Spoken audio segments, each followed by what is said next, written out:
Muita luz para você, meu amigo, minha amiga. Boa noite, a paz do Senhor Jesus. Shalom Donai. Se tu uma grande bênção, que o Pai das Luzes te ilumine e te abençoe grandemente. Que as bênçãos do Senhor estejam sobre a sua vida, sobre a sua casa e toda a sua família. Que você tenha uma noite de paz, repleto de bênção. Que as suas forças e energia seja restabelecida em Cristo Jesus. Que seja um final de semana abençoado para a sua vida. Que essa sexta-feira possa verdadeiramente ser uma noite de graça sobre você. Amém? Vamos ler hoje Mateus 26, vamos ler Números, terminando o livro de Números, né? 34, 35, 36.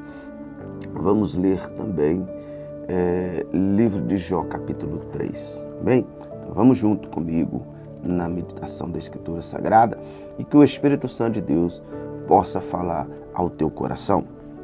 Diz assim: conspiração contra Jesus. Quando acabou de dizer essas coisas, Jesus disse a seus discípulos: como você sabe, estamos a 2 dias da Páscoa e o Filho do Homem será entregue para ser crucificado. Naquela ocasião, o chefe do sacerdote e os líderes religiosos do povo se reuniram no palácio do sumo sacerdote, cujo nome era Caifás, e juntos planejaram prender Jesus, traição e matá-lo. Mas diziam: não durante a festa, para que não haja tumulto entre o povo. Estando Jesus em Betânia, na casa de Simão, o leproso, aproximou-se dele uma mulher com um frasco de alabastro contendo um perfume muito caro. Ela o derramou sobre a cabeça de Jesus quando ele se encontrava reclinado à mesa. E os discípulos, ao ouvirem isso, ficaram indignados. Perguntaram: por que este desperdício? Esse perfume poderia ser vendido por alto preço e o dinheiro dado aos pobres. Percebendo isso, Jesus lhe disse: por que vocês estão perturbando essa mulher? Ela praticou uma boa ação para comigo, pois os pobres vocês sempre terão consigo, mas a mim vocês nem sempre terão. Quando derramou esse perfume sobre o meu corpo, ela o fez a fim de me preparar para o sepultamento. Eu lhes asseguro que em qualquer lugar do mundo inteiro onde este evangelho for anunciado, também o que ele fez será contado em sua memória. Conspiração. Então um dos 12, chamado Judas Iscariote, dirigiu-se ao chefe do sacerdote e lhe perguntou: o que me darão eu entregar a vocês? E lhe fixarão o preço, 30 moedas de prata. Desse momento em diante, Judas passou a procurar uma oportunidade para entregá-lo. A ceia do Senhor. No primeiro dia da festa dos pães sem fermento, os discípulos dirigiram-se a Jesus e lhe perguntaram: onde queres que preparamos a refeição da Páscoa? Ele respondeu dizendo: que entrasse na cidade, procurassem um certo homem e lhe desse o mestre diz: o meu tempo está próximo, vou celebrar a Páscoa com os meus discípulos em sua casa. E os discípulos fizeram como Jesus os havia instruído e prepararam a Páscoa. Ao anoitecer, Jesus estava inclinado à mesa com os 12. E quando estavam comendo, ele disse: digo-lhes que certamente um de vocês me trairá. E eles ficaram muito tristes e começaram a dizer-lhe um após o outro: com certeza não sou eu, Senhor. Afirmou Jesus: aquele que comeu comigo, do mesmo prato há de me trair. O Filho do Homem vai como está escrito a seu respeito. Mas aí daquele que trai o Filho do Homem, melhor que lhe seria não haver nascido. Então Judas, que haveria de traí-lo, disse: com certeza não sou eu, mestre. Jesus afirmou: sim, é você. Enquanto comiam, Jesus tomou o pão, deu graça, partiu e o deu aos seus discípulos, dizendo: tome e comam, isto é o meu corpo.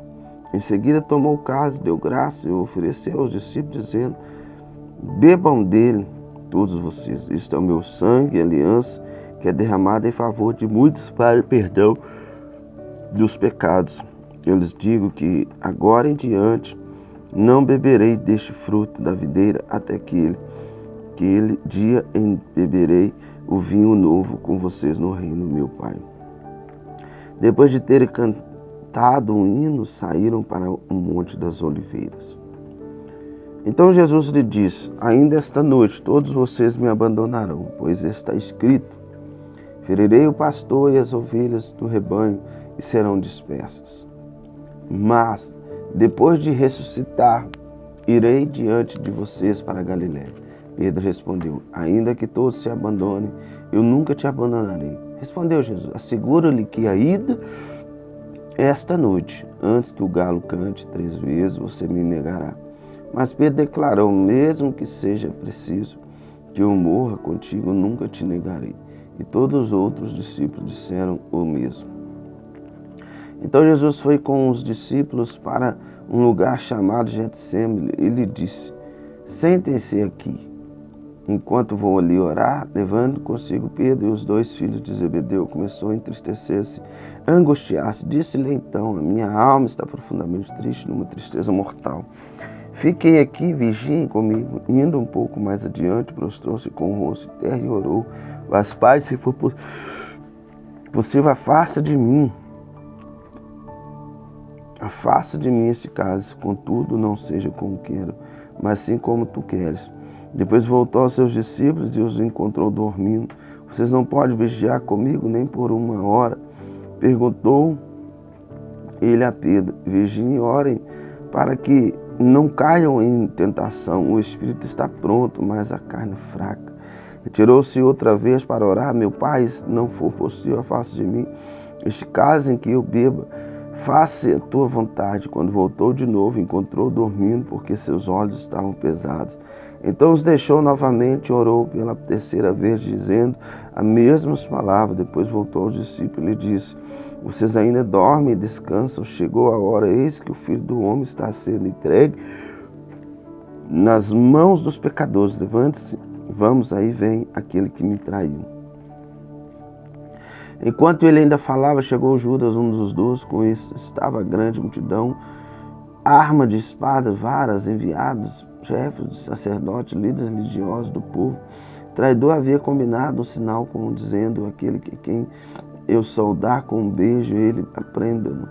Dirigindo-se imediatamente, Judas disse: salve, mestre, e o beijou. Jesus perguntou ao amigo o que o traz. Então os homens se aproximaram, agarraram Jesus e prenderam. Um dos que estavam com Jesus, estendendo a sua, puxou a espada, feriu o servo, sumo sacerdote, decepou-lhe a orelha. Disse-lhe Jesus: guarde a espada, pois todos os que punham a espada, pela espada morrerão. Vocês acham que eu não posso pedir ao meu Pai, a ele não colocarei imediatamente à minha disposição mais de 12 legiões de anjos? Como então se cumpririam as escrituras que diziam que as coisas deveriam acontecer dessa forma? Aquela hora Jesus disse à multidão: estou eu chefiando alguma rebelião para que vocês venham prender-me com espadas e varas todos os dias? Eu estive ensinando no templo e vocês não me prenderam. Mas tudo isso aconteceu para que se cumprisse as escrituras dos profetas. Então todos os discípulos o abandonaram e fugiram. Os que prenderam Jesus levaram a Caifás e o sumo sacerdote, em cuja casa haviam reunido os mestres da lei e os líderes religiosos. E Pedro o seguiu de longe até o pátio do sumo sacerdote. Entrou e sentou-se com os guardas para ver o que acontecia. O chefe do sacerdote e toda a Sinédria estavam procurando um depoimento falso contra Jesus para que pudesse condená-lo à morte, mas nada encontraram, embora se apresentassem muitas falsas testemunhas. Finalmente se apresentaram 2 que declaram: esse homem disse: sou capaz de destruir o santuário de Deus e reconstruí-lo em 3 dias. Então o sumo sacerdote levantou-se e disse a Jesus: você não vai responder à acusação que estes lhe fazem? Mas Jesus permaneceu em silêncio. O sumo sacerdote lhe disse: exijo que você jure pelo Deus vivo. Se você é Cristo, o Filho de Deus, diga-nos. Tu mesmo disseste, respondeu Jesus. Mas eu digo a todos vocês: chegará o dia em que vereis o Filho do Homem assentado à direita do Poderoso e vindo sobre as nuvens do céu. Foi quando o sumo sacerdote rasgou as próprias vestes e disse: blasfemou, porque precisamos de mais testemunha. Você acabaram de ouvir blasfêmia. O que acham? E o réu de norte responderam. Então alguns lhes cuspiram o rosto e lhe deram murros, e outros lhe davam tapas e diziam: profetiza-nos, Cristo, quem foi que lhe bateu? Pedro estava sentado no pátio e uma criada, aproximando-se dele, disse: você também estava com Jesus Galileu. Mas ele negou todos, dizendo: não sei do que vocês estão falando. Depois saiu em direção à porta, onde outro criado o viu e disse aos que estavam ali: este homem estava com Jesus Nazareno. E ele, jurando, negou outra vez: não conheço esse homem. Tampouco tempo depois, os que estavam por ali chegaram a Pedro e disseram: certamente você é um deles, e o seu modo de falar o denuncia. Aí ele começou a lançar maldição e a jurar: não conheço esse homem. E imediatamente um galo cantou. Então Pedro se lembrou das palavras que Jesus tinha dito antes que o galo cante: você me negará 3 vezes. E saindo dali, chorou amargamente. Jesus, Deus poderoso. Números 35. Nas campinas de Moabe, junto ao Jordão, frente a Jericó, o Senhor disse a Moisés: ordena aos israelitas que a herança que possuam deem a cidade para os levitas morarem, e deem-lhes também pastagens ao redor das cidades. Assim eles terão cidades para habitar, pastagem para o gado, para os rebanhos e para todos os seus outros animais de criação. A pastagem ao redor das cidades que vocês derem aos levitas se estenderão para fora 450 metros, a partir do muro da cidade, do lado de fora da cidade. Meçam novamente metros para o lado leste, para o lado sul, para o lado oeste, para o lado norte. Tendo a cidade no centro, eles terão essa área para pastagens das cidades. 6 das cidades que vocês derem aos levitas serão cidades de refúgio, para onde poderá fugir quem tiver matado alguém. Além disso, deem a eles outras 42 cidades. Ao todo, vocês darão os levitas 48 cidades, juntamente com as suas pastagens. As cidades que derem aos levitas da terra dos israelitas deverão ser dadas proporcionalmente à herança de cada tribo. Tome muitas cidades da tribo que tem muitas, mas poucas da quem tem poucos. Diz também o Senhor a Moisés: diga aos israelitas, quando vocês atravessarem o Jordão, entrarem em Canaã, escolham algumas cidades para serem suas cidades de refúgio, para onde poderá fugir quem tiver matado alguém sem intenção. Elas serão locais de refúgio contra o vingador da vítima, a fim de que alguém acusado de ser assassinado não morra antes de apresentar-se para julgamento perante a comunidade. As 6 cidades que vocês deram serão sua cidade de refúgio. Desenhe 3 cidades de refúgio desse lado do Jordão e 3 do outro, em Canaã. As 6 cidades servirão de refúgio para os israelitas, para os estrangeiros residentes, para quaisquer outros estrangeiros que vivam entre eles, para que todos aqueles que tiverem matado alguém sem intenção possam fugir para lá. Se um homem ferir alguém com um objeto e for de modo que essa pessoa morra, ele é assassino, e assassino terá que ser executado. Ou se alguém tiver nas mãos uma pedra que possa matar e ferir uma pessoa de modo que ela morra, assassino terá de ser executado. Se alguém tiver que em mãos pedaço de madeira que possa matar e ferir uma pessoa de modo que ela morra, assassino terá que ser executado. O vingador da vítima matará o assassino quando encontrar, matará.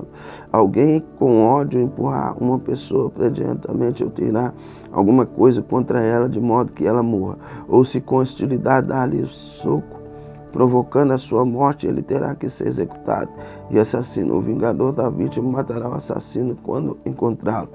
Todavia, se alguém só em hostilidade empurrar uma pessoa e tirar alguma coisa contra ela, intenção, ou se sem vê-la deixar cair sobre ela a pedra que possa matá-la, ela morrer, então como não era sua inimiga, não pretendia feri-la.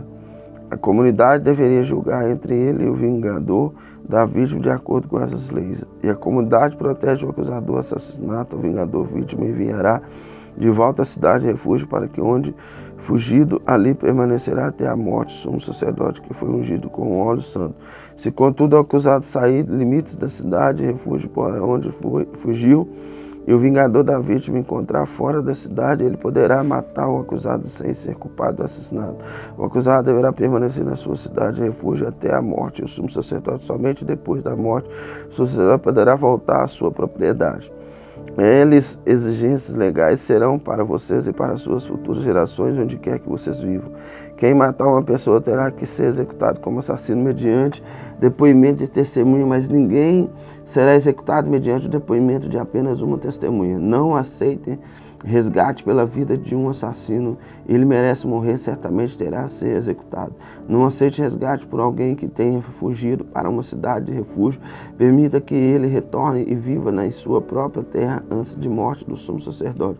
Não profanem a terra onde vocês estão derramando de sangue profano. A terra só se pode fazer apropriação em favor da terra em que se derramou sangue, mediante o sangue do assassino que derramou. Não contaminem a terra onde vocês vivem, onde eu habito, pois eu sou o Senhor que habito entre os israelitas. Capítulo 36. O chefe da família do clã de Gileade, filho de Maqui, neto de Manassés, que pertencia aos clãs de descendência de José, foram falar com Moisés e com líderes dos chefes da família de israelitas. E disseram quanto o Senhor ordenou, o meu Senhor, que por sorteio desse a terra como herança aos israelitas, ordenou que vocês dessem a herança de nossos irmãos Zelofehade às suas filhas. Agora suponham que elas se caem em homem e outras tribos israelitas. Nesse caso, a herança delas será tirada da herança dos nossos antepassados e acrescentada à herança da tribo com a qual uniram-se pelo casamento. Quando chegar o ano de jubileu para os israelitas, a herança delas será acrescentada e a tribo com a qual uniram-se pelo casamento, a propriedade deles será tirada da herança da tribo de nossos antepassados. Então, instruído pelo Senhor, Moisés deu esta ordem aos israelitas. A tribo dos descendentes de José tem razão. Isso que o Senhor ordena quanto aos filhos Zelofehade, elas poderão casar-se com quem lhes agradar, contando que se casem dentro do clã da tribo do seu pai. Nenhuma herança em Israel poderá passar de uma tribo para outra, pois todos os israelitas manterão as terras das tribos que herdaram de seus antepassados. Toda filha que herdar a terra em qualquer tribo israelita se casará com alguém do clã da tribo do seu pai. Para cada israelita passou a herança dos seus antepassados.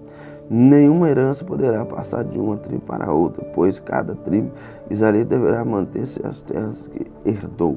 As filhas de Zelofehade fizeram conforme o Senhor havia ordenado, e Moisés, as filhas de Zelofehade, Mahalá, Tisa, Ogla, Milca e Noa, casaram-se com seus primos paternos, dentro dos clãs dos descendentes de Manassés, filho de José. A herança delas permaneceu no clã na tribo de seu pai. São esses os mandamentos e as ordenanças que o Senhor deu aos israelitas por intermédio de Moisés nas campinas de Moabe, junto ao Jordão, frente a Jericó. Amém? Vamos a esse livro, né? Jó capítulo 3. Depois disso, Jó atribuiu a boca, amaldiçoou o dia do seu nascimento, dizendo: pereça o dia do meu nascimento. A noite que se disse, nasceu um menino, formou-se aquele dia em trevas. Deus lá no alto não se importa com ele, não resplandece a luz sobre ele. Chamem-no de volta às trevas e mais densa escuridão. Coloque-se uma nuvem sobre ele e o negrume e terrorize a sua luz. Aponderem-se daquela noite densas trevas, não seja ela inclua entre os dias do ano, nem faça parte nenhuma dos meses. Seja aquela noite estéril, nela não se ouçam brados de alegria. Amaldiçoem aquele dia, os que amaldiçoem os dias e são capazes de atiçar o Leviatã. Fiquem escuras as suas estrelas matinas. Espere ele vão pela luz do sol e não veja primeiros raios de alvorada. pois não fechou as portas do ventre materno para evitar que eu contemplasse males, porque não morri a nascer, a não perei quando solos do ventre, porque houve joelhos para me receberem e seios para me amamentarem. Agora bem poderia estar diante em paz. Achará pouso junto aos reis, conselheiros da terra, que construíram para si lugares que agora já vezem em ruína, com governantes que possuem ouro, que enchiam suas casas de prata, porque não me sepultaram como criança abortada, como um bebê que nunca viu a luz do dia. Ali os ímpios já não se agitam, e ali os cansados permanecem em repouso. Os prisioneiros também destruam o sossego, já não houve mais os gritos do feitor de escravos. Os simples e os poderosos ali estão. Os escravos estão livres do seu senhor.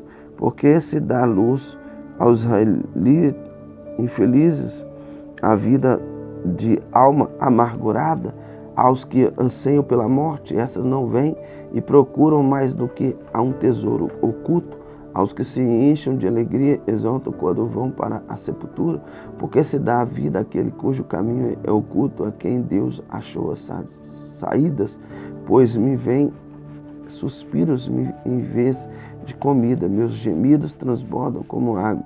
O que eu temia veio sobre mim, e o que eu receava me aconteceu. Não tenho paz, nem tranquilidade, nem descanso, somente inquietação. Deus abençoe e uma boa noite de descanso.